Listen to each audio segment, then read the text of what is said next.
হ্যাঁ এভরিওয়ান, এই ভিডিওতে আমরা দেখবো যে কিভাবে ভার্চুয়াল বক্সে প্যারট অপারেটিং সিস্টেম ইনস্টল করতে হয়। তো গুগলে গিয়ে আমরা প্যারট ওএস লিখে সার্চ করলে প্যারটের অফিসিয়াল ওয়েবসাইট পেয়ে যাব। তো প্যারটের অফিসিয়াল ওয়েবসাইটে গিয়ে ডাউনলোড অপশনের উপর ক্লিক করলে আমরা কিন্তু ডাউনলোডের অপশন পেয়ে যাব। আর এই জায়গায় গেলে আমরা কিন্তু প্যারট অপারেটিং সিস্টেমের বেশ কতগুলো ভেরিয়েন্ট পাবো। তো এই জায়গায় আমরা বেশ কতগুলো এডিশন দেখতে পাচ্ছি। একটা হলো হোম এডিশন, দ্বিতীয়ত হ্যাক দ্য বক্স, তারপর cloud edition, architect edition, raspberry পাইয়ের জন্য একটা এডিশন। আর আমাদের এই ভিডিওতে আমরা ইনস্টল করব সিকিউরিটি এডিশন। সিকিউরিটি এডিশনের সাইজ অলমোস্ট 4-5 জিবির মতো। তো এই জায়গায় গিয়ে আমরা সরাসরি ডাউনলোডের উপর ক্লিক করলে এটার আইএসও ফাইল ডাউনলোড হয়ে যাবে। তো এভাবে খুব সিম্পলি আমরা ডাউনলোড করতে পারি। আর আপনাদের ইন্টারনেট কানেকশন দুর্বল হলে আপনারা টরেন্ট ব্যবহার করে ডাউনলোড করতে পারেন, সেক্ষেত্রে স্পিড একটু ভালো পাবেন। তো এরপরে আমাদের যে সফটওয়্যারটির প্রয়োজন হবে সেটি হলো ভার্চুয়াল বক্স। গুগলে ভার্চুয়াল বক্স লিখে সার্চ করে আমরা virtualbox.org ওয়েবসাইটে ভিজিট করব। তো এই জায়গা থেকে আমরা ফ্রিতে ভার্চুয়াল বক্স ডাউনলোড করে ফেলতে পারবো। তো এই জায়গায় বড় একটি ডাউনলোড বাটন আসবে, এটার উপর ক্লিক করতে হবে এবং এই জায়গায় গিয়ে উইন্ডোজ হোস্ট এটার উপর ক্লিক করলে আমরা উইন্ডোজ ভার্সনের জন্য ভার্চুয়াল বক্স ডাউনলোড করতে পারবো। তো সিম্পলি এটার উপর ক্লিক করলে ভার্চুয়াল বক্সের ডাউনলোড শুরু হয়ে যাবে। তো ভার্চুয়াল বক্সের মাধ্যমে প্যারট অপারেটিং সিস্টেম ইনস্টল করতে গেলে আমাদের এই দুটো ফাইলের দরকার হবে। একটি হলো ভার্চুয়াল বক্স exe আর অন্যটা হলো প্যারট সিকিউরিটি অপারেটিং সিস্টেমের আইএসও ফাইল। তো এই দুটো জিনিস থাকলেই আমরা ইনস্টল করতে পারি। ভার্চুয়াল বক্স সফটওয়্যারের মাধ্যমে আমরা প্যারট অপারেটিং সিস্টেম সহ আরো বিভিন্ন ধরনের অপারেটিং সিস্টেম কিন্তু ইনস্টল করতে পারি। সো গাইস, ভার্চুয়াল বক্সের অ্যাপ্লিকেশনটি ডাউনলোড করা হয়ে গেলে আমাদের এটি ইনস্টল করতে হবে। তো এই জায়গায় রান অ্যাজ অ্যাডমিনিস্ট্রেটর এটার উপর ক্লিক করতে হবে এবং তারপর ইয়েস করে দিতে হবে এবং এরপর সেটআপ উইজার্ড স্টার্ট হয়ে যাবে। তো এই জায়গায় নেক্সট ইনস্টল এরকম করে খুব সহজে আমরা এটিকে ইনস্টল করে ফেলতে পারবো এবং ইনস্টলেশন শেষে এরকম ফিনিশ আসবে। ভার্চুয়াল বক্স সফটওয়্যারটি ইনস্টল করা হয়ে গেলে এটিকে ওপেন করতে হবে। ওপেন করার পর ফাইল মেনুতে যেতে হবে। সফটওয়্যারটি ওপেন করার পর নিউ এর উপর ক্লিক করতে হবে এবং এই জায়গায় অপারেটিং সিস্টেমের নাম লিখতে হবে। তো আমি এই জায়গায় প্যারট ওএস নাম দিলাম এবং এটার যে মেশিনের ফোল্ডার এটাকে চাইলে আমরা আমাদের ইচ্ছামতো পাতে রাখতে পারি। তো যার ফলে আমরা চাইলে কিন্তু পরবর্তীতে এটাকে খুঁজে বের করতে পারবো যে এই জায়গায় আসলে এটা রয়েছে। এবং এটিকে সিডি ড্রাইভে না রাখাই ভালো, আপনি চাইলে অন্য একটা ড্রাইভে এটাকে রাখতে পারেন। এর ফলে আপনার যদি অপারেটিং সিস্টেমে কোনো সমস্যা হয় তারপরেও আপনার ভার্চুয়াল অপারেটিং সিস্টেমটি সেফ থাকবে। তো টাইপে গিয়ে আমি লিনাক্স সিলেক্ট করলাম। তো ভার্সনে গিয়ে আমরা এই জায়গায় আদার লিনাক্স 64 এটার উপর সিলেক্ট করব, যেহেতু এই জায়গায় ভার্সনে প্যারটের কোনো অপশন নেই। তো এরপর আমাদের নেক্সটে যেতে হবে আর এই জায়গায় র্যাম ডিক্লেয়ার করতে বলতেছে। তো মেমোরি সাইজ আপনারা যতটা নিতে চান তত দিবেন।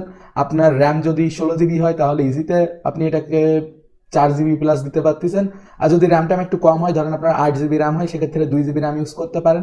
সবসময় চেষ্টা করবেন আপনার কম্পিউটারের মোট যে র্যাম সেটার অর্ধেক দেওয়া কিংবা 4 ভাগের 1 ভাগ দেওয়া। এতে আপনার পারফরমেন্স ভালো থাকবে, কারণ আপনার মেন অপারেটিং সিস্টেমে তো রান করতে হবে। তো এই জায়গায় গিয়ে create a virtual hard disk now এটার উপর ক্লিক করবেন। আর একটা ভার্চুয়াল হার্ড ডিস্ক তৈরি করে রাখতেছি, যার ফলে কোনো সমস্যা নাই। আর এটাকে ডাইনামিক্যালি অ্যালোকেটেড দিবেন। আর এই জায়গায় গিয়ে আমরা এটার সাইজ সিলেক্ট করতেছি।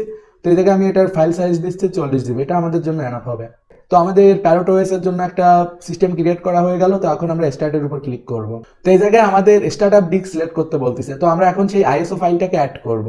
তো এটাকে এইভাবে সিলেক্ট করতে হবে এবং তারপর চুজ এটা দিয়ে স্টার্টের উপর ক্লিক করতে হবে। তো এখন আমাদের সামনে প্যারট ওএস এর ইনস্টলেশনের সেটআপ চলে আসবে। তো এখন আমরা কিবোর্ডের মাধ্যমে ইন্টার চাপবো, ট্রাই ইনস্টল এটার উপর ক্লিক রাখবো, যেহেতু আমরা এখন এটাকে ইনস্টল করতে যাচ্ছি। তো এরপর আমাদের সামনে এরকম স্ক্রিন আসবে। তো এটা হলো প্যারটের বুট স্ক্রিন যেটাকে বলতে পারে। তো এরপর আমাদের সামনে এরকম একটি স্ক্রিন আসবে আর এই জায়গায় আমরা অপশন পাবো ইনস্টল প্যারট। তো আমরা এটার উপর ডবল ক্লিক করব অথবা মাউসের রাইট বাটন প্রেস করে ওপেন করলে হয়ে যাচ্ছে। তো তারপর এরকম একটি মেসেজ আসবে, welcome to the installer of parrot OS. তো এই জায়গায় আমাদের ল্যাঙ্গুয়েজ সিলেক্ট করতে হবে।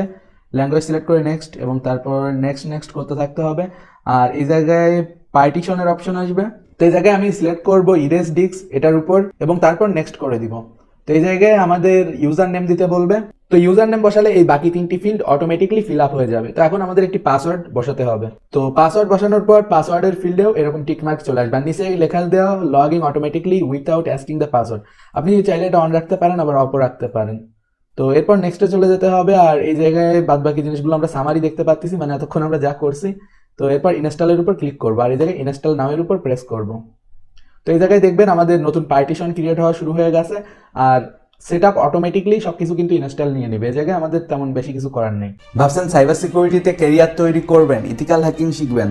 টেকনিক্যাল বাংলায় পেয়ে যাবেন অসংখ্য ধরনের ইথিক্যাল হ্যাকিং এবং সাইবার সিকিউরিটির বাংলা কোর্স। শিখতে পারবেন কমপ্লিট ইথিক্যাল হ্যাকিং এবং থাকছে অসংখ্য বাংলা কোয়ালিটি সম্পন্ন ভিডিও। ফেসবুক সিকিউরিটি এক্সপার্ট কোর্সের মাধ্যমে ফেসবুক রিলেটেড সকল ধরনের হ্যাকিং আপনারা শিখতে পারবেন এবং তাছাড়া নিজের ফেসবুক অ্যাকাউন্ট নিরাপদ রাখা, free fire, PUBG, game ID নিরাপদ রাখা, তাছাড়া নিজের সোশ্যাল নিরাপত্তা সম্পর্কে বিস্তারিত জানতে পারবেন। ওয়েবসাইট রিলেটেড সিকিউরিটি জানতে পারবেন ওয়েব সিকিউরিটি এক্সপার্ট কোর্সের মাধ্যমে। আপনার ওয়েবসাইটকে নিরাপদ রাখা অথবা ওয়েবসাইট কীভাবে হ্যাক হয়ে থাকে, কীভাবে ওয়েবসাইট হ্যাক হলে হ্যাক থেকে রিকভার করবেন, সমস্ত কিছু জানতে পারবেন। আপনার কাছে পিসি নেই কিন্তু মোবাইলের মাধ্যমে সমস্ত কিছু শিখতে চান, তাহলে ড্রাইড হ্যাকিং কোর্সের মাধ্যমে আপনি মোবাইলের মাধ্যমে সমস্ত কিছু শিখতে পারবেন। অর্থাৎ ইথিক্যাল হ্যাকিংয়ের বেসিক থেকে অ্যাডভান্স পর্যন্ত সমস্ত কিছু পেয়ে যাবেন এই কোর্সে। বাংলা ভাষায় কালি লিনাক্সের ভালো কোনো কোর্স খুঁজছেন, তাহলে ethical hacking with Kali Linux কোর্সটি আপনার জন্য। এই কোর্সে আপনারা কালি লিনাক্সের সমস্ত হ্যাকিং টুলের ব্যবহার এবং কোন টুলটা কীভাবে সেট আপ করবেন এবং বেসিক থেকে অ্যাডভান্স পর্যন্ত কালি লিনাক্সের নলেজ পেয়ে যাবেন এই কোর্সে। ইথিক্যাল হ্যাকিংয়ে এক্সপার্ট হতে গেলে প্রোগ্রামিং আপনাকে জানতেই হবে, তো সেজন্য আছে আমাদের course programming for ethical hacking.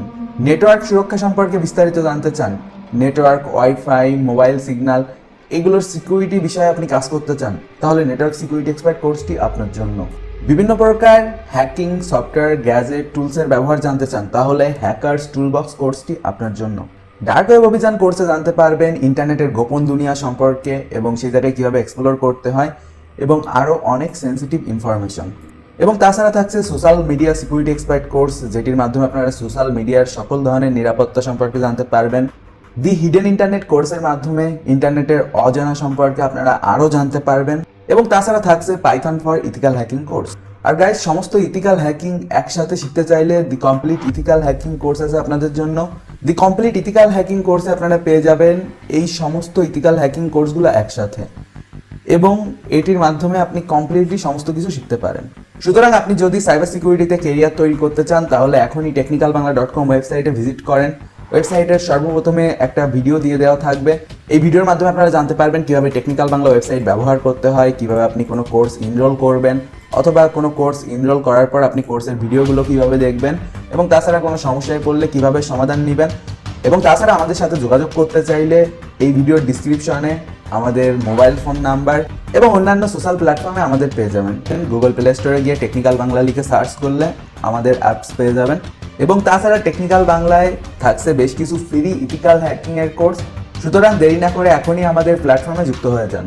একজন প্রফেশনাল ইথিক্যাল হ্যাকার হতে গেলে আপনাকে কোর্সের পাশাপাশি বিভিন্ন ধরনের ডিভাইসগুলো ব্যবহার করে শিখতে হবে। তো এই ডিভাইসগুলো ব্যবহার করে আপনি কিন্তু ইথিক্যাল হ্যাকিংয়ের বিভিন্ন ধরনের কাজ করতে পারবেন। তো এখন কথা, আপনি কিভাবে ইথিক্যাল হ্যাকিংয়ের ডিভাইসগুলো কিনবেন? খুব সিম্পল, গুগলে গিয়ে নিউবিডি শপ লিখে সার্চ করুন। নিউবিডি শপ লিখে সার্চ করলে একদম প্রথমে আপনারা newbidishop.com ওয়েবসাইট পেয়ে যাবেন। তো এই জায়গায় ভিজিট করার পর আপনারা কিন্তু আপনার পছন্দের যত সাইবার সিকিউরিটি এবং পেনিট্রেশন টেস্টিং ডিভাইসগুলো রয়েছে সবগুলো একসাথে পেয়ে যাবেন। তো এই জায়গা থেকে আপনারা USB রাবার ডাকি, WIPWN, TP-Link, WN722N, Kali Linux Supported Edition, NodeMCU এর Devil Twin ভেরিয়েন্ট, NodeMCU এর Evil Twin ভেরিয়েন্ট, এর পাশাপাশি RTL SDR এবং তাছাড়া বিভিন্ন ধরনের হ্যাকিংয়ের অ্যাক্সেসরিজ আপনারা পেয়ে যাবেন। এবং এর পাশাপাশি আপনারা কিন্তু নেটওয়ার্কিং অ্যাক্সেসরিজ পাবেন, বিভিন্ন ধরনের মোবাইল ফোন, হেডফোন সহ আপনারা যাবতীয় সমস্ত কিছু কিন্তু newbidishop.com ওয়েবসাইটে পেয়ে যাবেন। তো newbidishop.com ওয়েবসাইটে ভিজিট করার পর ভিউ শপে ক্লিক করে আপনি কিন্তু আপনার পছন্দ মতো প্রোডাক্ট ক্যাটাগরি চুজ করে সে জায়গা থেকে আপনার পছন্দের প্রোডাক্টগুলো কিনে ফেলতে পারেন। তো যেমনটা এই জায়গায় দেখতে পাচ্ছেন যে বিভিন্ন ধরনের সাইবার সিকিউরিটি এবং ইথিক্যাল হ্যাকিংয়ের গ্যাজেট কিন্তু এই জায়গায় অ্যাভেলেবেল আছে। আর গাইস, তাছাড়া কিন্তু আপনারা নিউবিডি শপের ফেসবুক পেজে যোগাযোগ করতে পারেন। তো ফেসবুকেও নিউবিডি শপের অফিসিয়াল ফেসবুক পেজ আছে। আর আপনারা যদি নিউবিডি শপের সাথে সরাসরি কথা বলতে চান, এই নাম্বারটায় ফোন দিলে সরাসরি আপনি যোগাযোগ করতে পারবেন। সো গাইজ, ইনস্টলেশন শেষে এরকম আসবে অল ডান, আর এই জায়গায় রিস্টার্ট নাও এটার উপর টিকমার্ক দেওয়া থাকবে, আর আমাদের ডানের উপর প্রেস করতে হবে, তাহলে সিস্টেম রিস্টার্ট নিয়ে নেবে।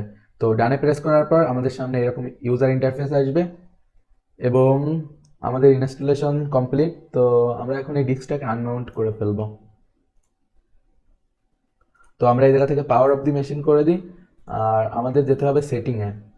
তো সেটিংয়ে আসার পর স্টোরেজে যেতে হবে, আর এই জায়গায় আমরা দেখতে পারবো প্যারট সিকিউরিটির সেই আইএসও ফাইলটা। তো এই জায়গায় সেই আইএসও ফাইলটা পাবো, আর এই জায়গা থেকে রিমুভ অ্যাটাচমেন্ট এটার উপর ক্লিক করব। ওকে, তো এরপর এটাকে ওকে করে দিব, আর আবার ডবল ক্লিক করব। তো এরপর আমাদের সামনে ভার্চুয়াল বক্স আবার রান হবে, আর এবার আমাদের সামনে গার্ড বুট লোডার চলে আসবে। তো আমরা ইন্টার চাপ দিব, তাহলে আমাদের প্যারট অপারেটিং সিস্টেম রান নিবে। যেহেতু আমি এটা ইনস্টল করার জন্য আইএসও ফাইলটাকে মাউন্ট করে নিয়েছিলাম, তো পরে ওটাকে আনমাউন্ট দিয়েছি, তা না হলে আমাদের বুট লোডার আসবে না, আর বুট লোডার না আসলে আমরা কিন্তু অপারেটিং সিস্টেম ব্যবহার করতে পারবো না। তো এই জায়গায় ইউজার নেম দেখাই দিচ্ছে, আর আমি জাস্ট পাসওয়ার্ডটা টাইপ করে ইন্টার প্রেস করবো, আর আমি এখন এটাকে ফুল স্ক্রিন করে দিই, তাহলে আমাদের প্যারটের হোম স্ক্রিন চলে আসবে। তো এখন আমরা দেখতে পাচ্ছি আমাদের সামনে প্যারট অপারেটিং সিস্টেম চলে আইছে, আর এই জায়গায় অ্যাপ্লিকেশনে গেলে আমরা বিভিন্ন ধরনের অ্যাপ্লিকেশন পেয়ে যাব। প্রাইভেসির ভিতর অ্যানাউন্সার পেয়ে যাব, ক্রিপ্টোগ্রাফি রিলেটেড অ্যাপ্লিকেশন পেয়ে যাব, মেটাডাটা ক্লিনারের অ্যাপ্লিকেশন পেয়ে যাব, ইন্টারনেট ব্রাউজার পেয়ে যাব, ফায়ারফক্স, তার পাশাপাশি অনিয়ন শেয়ার এবং সাউন্ড অ্যান্ড ভিডিওতে ভিএলসি প্লেয়ার আর সাউন্ডের অ্যাপ্লিকেশন, এতে গেমসও আছে। আর পেনিট্রেশন টেস্টিং এর ভিতর ইনফরমেশন গ্যাদারিং এর আমরা অনেক টুল পাচ্ছি, ভার্নাবিলিটি অ্যানালাইসিসের জন্য বেশ কিছু টুল অ্যাভেলেবেল আছে, ওয়েব অ্যাপ্লিকেশন অ্যানালাইসিসের জন্য ডব্লিউপি স্ক্যান এবং এর পাশাপাশি আরও বিভিন্ন ধরনের অ্যাপ্লিকেশন আছে, এক্সপ্লয়টেশনের অ্যাপ্লিকেশন, মেনটেনিং অ্যাক্সেস, পোস্ট এক্সপ্লয়টেশনের বিভিন্ন ধরনের অ্যাপ্লিকেশন আছে, পাসওয়ার্ড অ্যাটাকের বিভিন্ন ধরনের অ্যাপ্লিকেশন আছে, ওয়্যারলেস টেস্টিং এর বিভিন্ন ধরনের অ্যাপ্লিকেশন আছে, স্নিপিং অ্যান্ড স্পুপিং এর বিভিন্ন অ্যাপ্লিকেশন আছে। এর ভিতর সোশ্যাল ইঞ্জিনিয়ারিং টুল কিট, বিভিন্ন ধরনের এমআইটিএম এর অ্যাটাকের টুল কিট, ইটার ক্যাপ এবং আরও ওয়ারশার্কের মতো বেশ কিছু পপুলার অ্যাপ্লিকেশন আছে। ডিজিটাল ফরেন্সিকের অনেকগুলো অ্যাপ্লিকেশন রয়েছে, এর ভিতর পিডিএফ এর ফরেন্সিকের টুল আছে, বিভিন্ন ফাইল মেটাডাটা এগুলো ফরেন্সিক করার জন্য বিভিন্ন ধরনের টুল আছে, অটোমোটিভের টুল আছে, আর তাছাড়া রিভার্স ইঞ্জিনিয়ারিং এরও অনেক টুল আছে। প্রোগ্রামিং এর ভিতর আসলে আমরা বেশ কতগুলো কম্পাইলার এই জায়গায় পেয়ে যাব, তো এগুলো ব্যবহার করে আমরা প্রোগ্রামিং করতে পারি। সিস্টেম টুলের ভিতর সিস্টেম রিলেটেড বিভিন্ন সেটিং টেটিং আছে, আর সিস্টেম সার্ভিসে বিভিন্ন ধরনের অ্যাপ্লিকেশন রয়েছে যেগুলো রিভার্স ইঞ্জিনিয়ারিং এর কাজেও লাগে। আর লাস্টে আছে ইউনিভার্সাল অ্যাক্সেস। তো এই জায়গায় গেলে আমরা ডেশার এবং অনবোর্ড নামে দুটো অ্যাপ্লিকেশন পেয়ে যাব। তো মোটামুটি এই ছিল আমাদের প্যারট অপারেটিং সিস্টেম, আর পরবর্তী ভিডিওতে আমরা দেখব প্যারট অপারেটিং সিস্টেম কনফিগারেশন সম্পর্কে। আর এখন আমরা এই জায়গা থেকে পাওয়ার অফ দি মেশিন করে কিন্তু আমাদের মেশিনটিকে স্টপ করে দিতে পারি। আর গাইস বলে রাখা ভালো, আমরা এর পরের ভিডিওতে সেটিং এ বিভিন্ন ধরনের কনফিগারেশন শিখবো, যে ভার্চুয়াল বক্সের সাথে প্যারট কিভাবে ভালোভাবে কনফিগার করে ব্যবহার করা যায়, এবং এর পাশাপাশি প্যারট অপারেটিং সিস্টেমেরও কনফিগারেশন শিখবো। তো এই ভিডিও এই পর্যন্ত, দেখা হচ্ছে পরবর্তী ভিডিওতে।